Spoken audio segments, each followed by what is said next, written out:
Hello my dear student. देखिए, आज की वीडियो में हम बात करेंगे चैप्टर पृष्ठ रसायन की।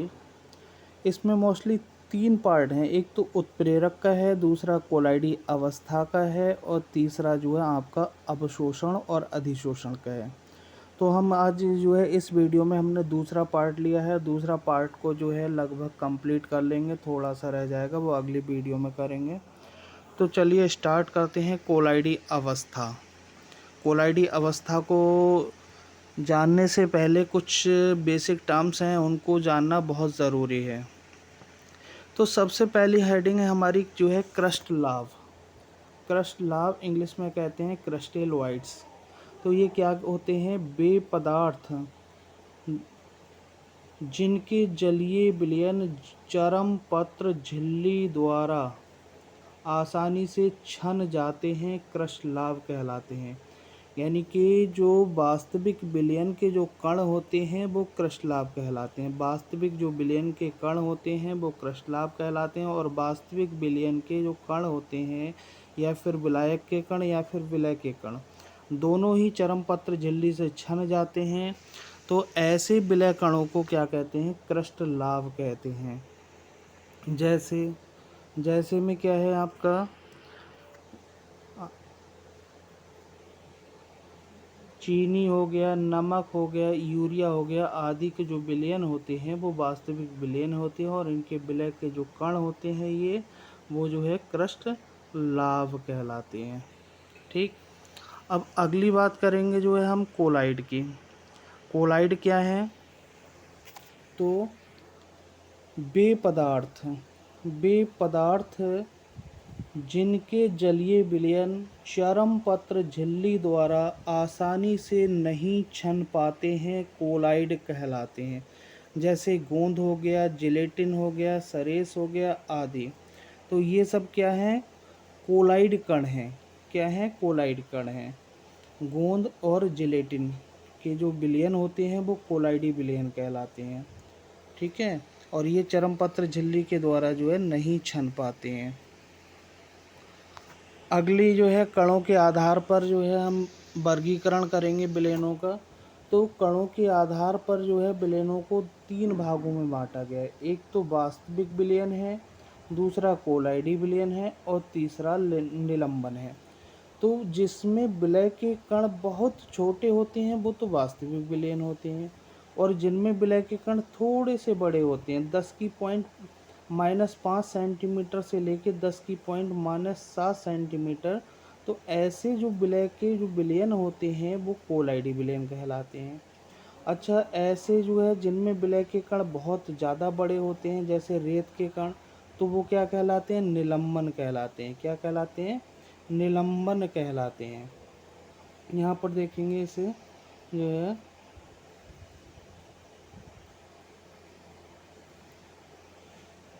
यहाँ पर देखिए, उदाहरण की बात करें तो वास्तविक विलयन जैसे जल और चीनी का विलयन है वो कैसा है? वास्तविक है। और जल और गोंद का विलयन क्या कहलाएगा? कोलाइडी विलयन कहलाएगा। और अगर जल में अगर आप रेत घोल देते हो तो वो क्या है? वो आपका जो है निलंबन कहलाएगा। ये भी आपका विषमांगी विलयन होता है और ये भी आपका विषमांगी विलयन होता है। ये आपका समांगी विलयन होता है, समांगी। ठीक है। लेकिन हमें मोस्टली जो है यहाँ पर कोलाइडी विलयन को समझना है। कोलाइडी विलयन के कणों का आकार याद रखना है। इसका आकार होता है 10 की पावर -5 सेंटीमीटर से लेकर 10 की पावर -7 सेंटीमीटर। इन जो है कणों के आकार को आपको याद रखना है। ठीक है।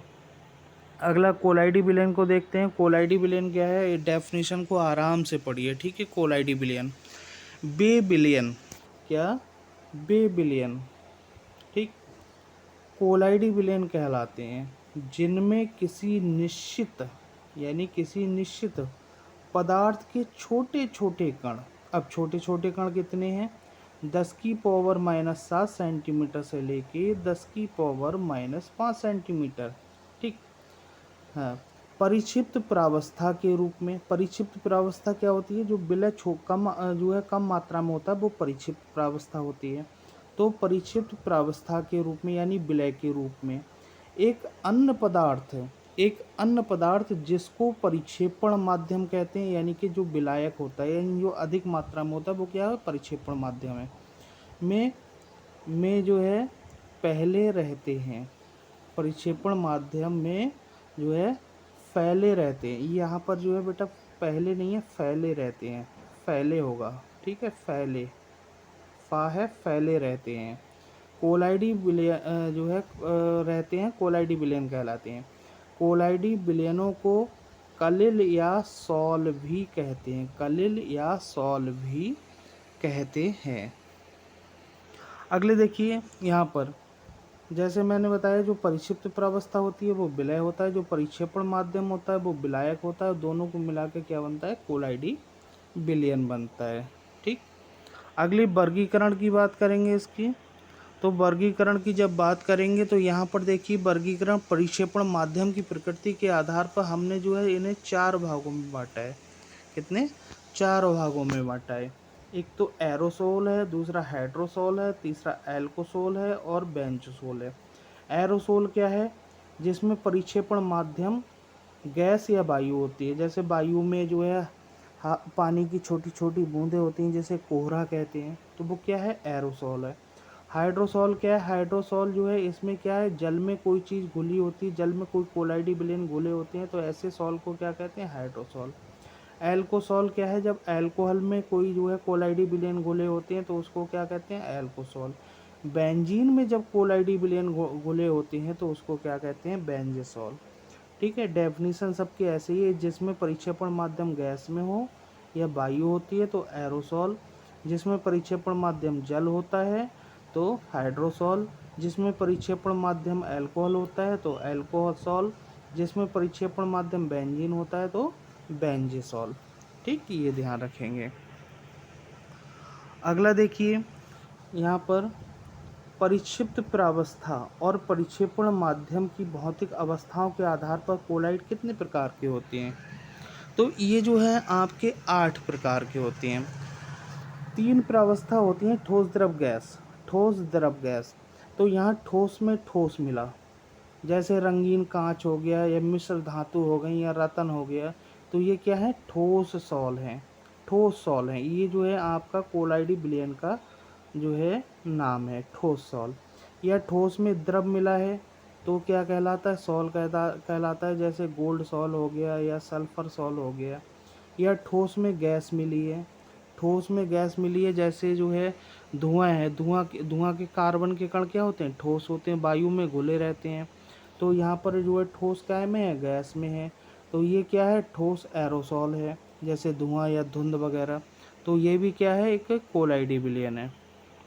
ठीक, अगला द्रव वाला देख लेते हैं। जब द्रव ठोस में घुला होता है तो जेल कहते हैं, जैसे पनीर हो गया, जेली हो गया।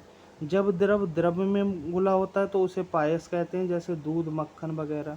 जब द्रव गैस में घुला होता है द्रव एरोसोल कहते हैं, जैसे बादल हो गया, कोहरा हो गया। ठीक, ये जो है आपके ठोस और द्रव वाले निबट गए। अच्छा, गैस का गैस में नहीं होता है, बाकी सब में एक दूसरे का होता है। गैस और गैस का जो है नहीं होता है। ठीक है, अगला जो है बात करेंगे गैस का ठोस में, गैस का ठोस में। तो गैस का ठोस में क्या है, ठोस फेन, जैसे जो है फोम हो गया, रबर हो गया। गैस का द्रव में जैसे फेन, झाग, साबुन के झाग वगैरह।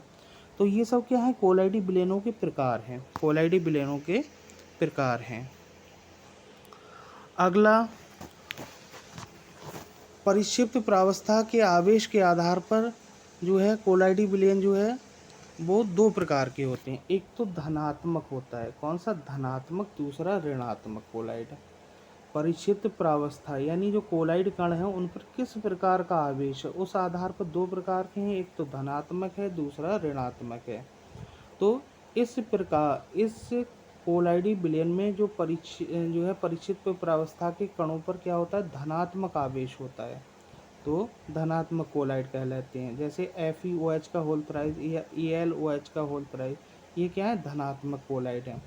ऋणात्मक कोलाइड की बात करेंगे तो ऋणात्मक कोलाइड, इस कोलाइड विलयन में जो परिक्षिप्त प्रावस्था में कणों पर जो आवेश होता है वो कैसा होता है, ऋणात्मक होता है। कैसा होता है, ऋणात्मक होता है।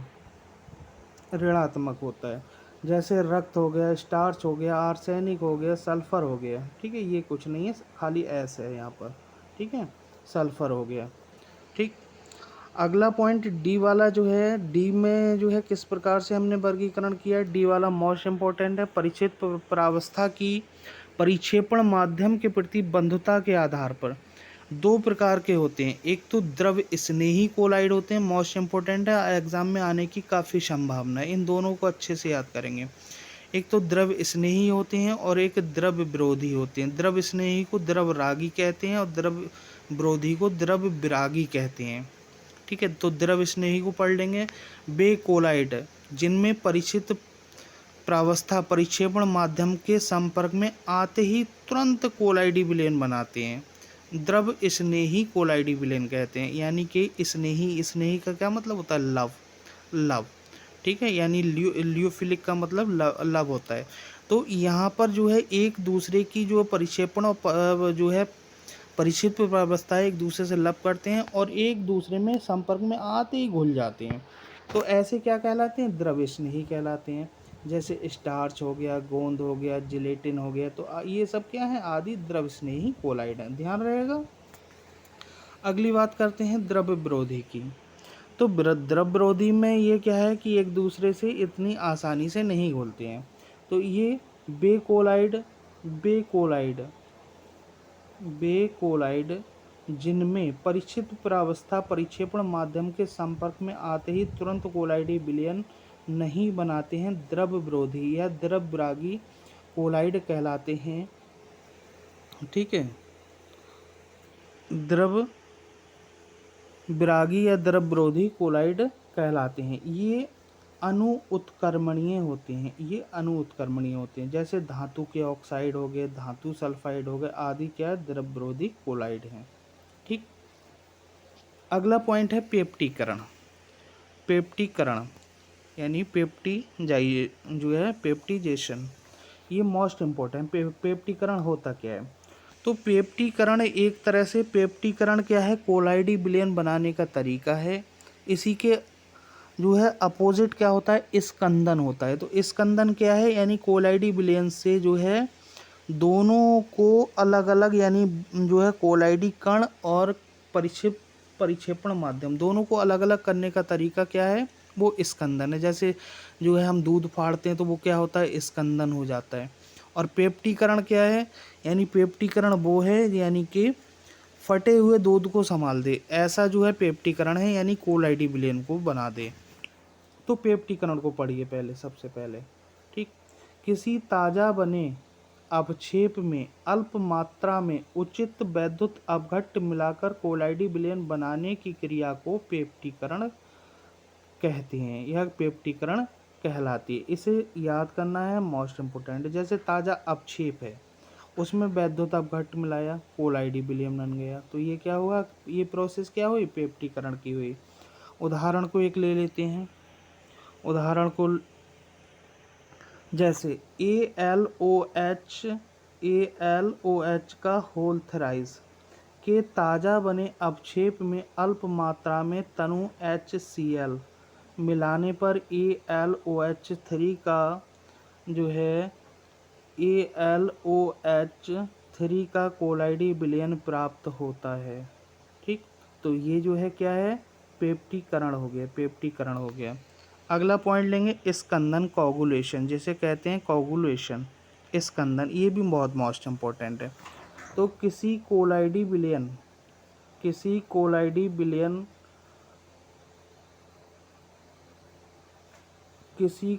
विलयन में अल्प मात्रा में उचित वैद्युत अपघट्ट मिलाने पर वह अपक्षेपित हो जाता है, यानी फट जाता है, जैसे दूध फट जाता है। तो इस क्रिया को क्या कहते हैं, स्कंदन कहते हैं। इसमें क्या है, कोलाइडी विलयन, उसमें कोलाइडी विलयन बना था, इसमें कोलाइडी विलयन को अपक्षेपित कर रहे हैं, वैद्युत अपघट्ट मिलाया, तो इसका क्या बन गया, अपक्षेप बन गया, अपक्षेप बन गया, ठीक है। जैसे दूध को फाड़ते हैं तो उसका जो है ऊपर अपक्षेप बन जाता है, नीचे पानी पानी रह जाता है, इसी तरह। तो इसमें जो है उदाहरण को देखते हैं, तो उदाहरण जैसे शरीर के किसी भाग में चोट लग जाने पर चोट लग जाने पर जब रक्त बहने लगता है तो फिटकरी लगा देते हैं, जिससे कि क्या है कि रक्त का अपक्षेपण हो जाता है और उसका थक्का जम जाता है। उसका क्या है, थक्का जम जाता है। ठीक है, तो ये एग्जाम्पल को आपको याद करना है, लिखना है। ठीक है।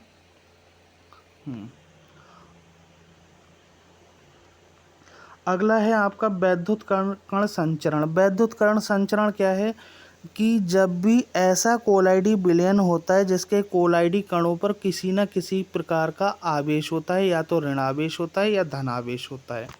तो ऐसे कोलाइडी विलयन को जैसे हमने क्या किया कि एक पात्र में भर लिया, एक पात्र में भर लिया, इधर जो है एक जो है धन इलेक्ट्रोड लगा दिया, इधर जो है एक ऋण इलेक्ट्रोड लगा दिया। अब इसमें कोलाइडी विलयन को हमने भर लिया, जब इनमें जो है करंट प्रवाहित करेंगे दोनों तरफ से, तो क्या है कि जो कोलाइडी कण हैं वो अपने विपरीत आवेश वाले इलेक्ट्रोड पर जाकर इकट्ठे हो जाएंगे, और यही क्रिया जो है वैद्युत कण संचरण कहलाती है। इसे एक बार पढ़ लीजिए, अच्छे से हो जाएगा। कोलाइडी विलयनों के कण विद्युत आवेशित होते हैं। ठीक है, यही है ना, कोलाइडी विलयनों के कण विद्युत आवेशित होते हैं। जब कोलाइडी विलयनों को विद्युत क्षेत्र में प्रवाहित किया जाता है तो कोलाइडी विलयन के कण कैथोड या एनोड की ओर गति करते हैं। ये क्रिया वैद्युत कण संचरण कहलाती है। यदि कोलाइडी विलयन धनात्मक हैं तो उसके कण काय की तरफ जाएंगे, कैथोड की तरफ जाएंगे, कैथोड की ओर गति करेंगे। यदि यदि कण यदि कण ये क्रिया धन कण संचरण कहलाएगी। और यदि कण कोलाइडी कण ऋणात्मक हैं तो वो कैसे किधर को जाएंगे, तो वो एनोड की ओर जाएंगे। ये क्रिया जो है ऋण कण संचरण कहलाती है। ठीक है, तो इसे भी जो है तैयार कर लीजिएगा। और अगर वीडियो पसंद आई तो इसे जो है लाइक करें, शेयर करें, दूसरे जो है और दोस्तों को शेयर करें। Thank you for watching my video. Thank you.